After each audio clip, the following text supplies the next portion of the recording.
semuanya, Assalamualaikum warahmatullahi wabarakatuh. Nama saya Maitza Yusfia dari Akuntansi 2018. Kali ini saya akan mempresentasikan tentang analisis cash flow atau analisis arus kas dari mata kuliah analisa laporan keuangan.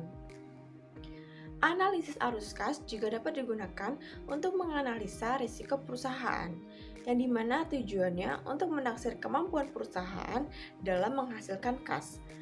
Arus kas operasi juga dapat dikatakan sebagai arus kas dari operasi yang merupakan pendanaan dasar kas untuk laba bersih akrual.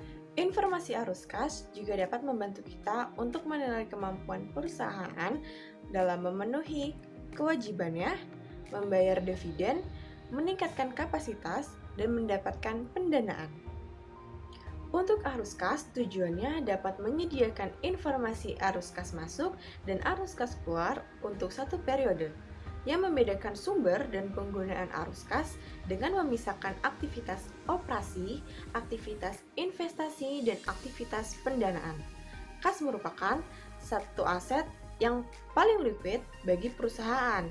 Kas juga merupakan awal sekaligus akhir dari siklus operasi perusahaan, yang dimana aktivitas operasinya melibatkan konversi kas menjadi berbagai aset yang digunakan untuk menghasilkan piutang dari penjualan kredit. Siklus operasi ini juga menjadi lengkap saat kas kembali ke perusahaan melalui proses penagihannya yang memungkinkan dimulainya siklus operasi baru.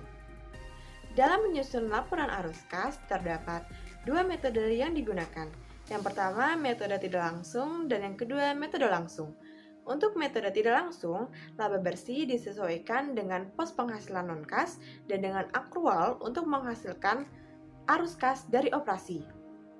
Lalu, keunggulan metode ini adanya rekonsiliasi perbedaan laba bersih dengan arus kas operasi. Untuk metode langsung, pada dasarnya, menyesuaikan setiap pos laporan laba rugi yang terkait dapat menghasilkan format yang lebih baik untuk menilai jumlah arus kas yang masuk dan jumlah arus kas yang keluar. Untuk kreditur pun lebih menyukai metode langsung. Jika perusahaan menggunakan metode langsung, maka harus mengungkapkan rekonsiliasi antara laba bersih dan arus kas operasi dalam jadwal yang terpisah. Laporan arus kas terdiri dari 3 aktivitas utama, yaitu aktivitas operasi, aktivitas investasi, dan aktivitas pendanaan. Untuk aktivitas operasi merupakan aktivitas perusahaan yang terkait dengan laba, meliputi arus kas yang masuk dan arus kas yang keluar berasal dari aktivitas operasi seperti pemberian kredit kepada pelanggan, investasi dalam persediaan, dan perolehan kredit dari pemasok. Aktivitas investasi merupakan cara untuk memperoleh dan menghapuskan aset non-kas. Aktivitas ini meliputi aset yang diharapkan untuk menghasilkan pendapatan bagi perusahaan seperti pembelian dan penjualan aset tetap dan investasi dalam efek. Aktivitas pendanaan merupakan cara untuk mendistribusikan, menarik, dan mendapatkan dana untuk mendukung aktivitas usaha. Aktivitas ini meliputi perolehan pinjaman dan pelunasan dana dengan obligasi dan pinjaman lainnya. Arus kas sebagai validasi, yang dimana laporan arus kas berguna untuk memprediksi hasil operasi berdasarkan kapasitas produksi yang dimiliki dan direncanakan.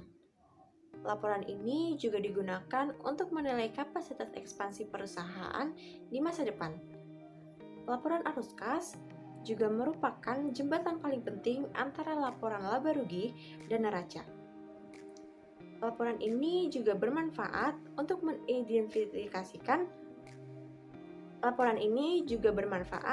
mengidentifikasikan hasil atau memperkirakan operasi yang salah atau menyesatkan. Analisis arus kas.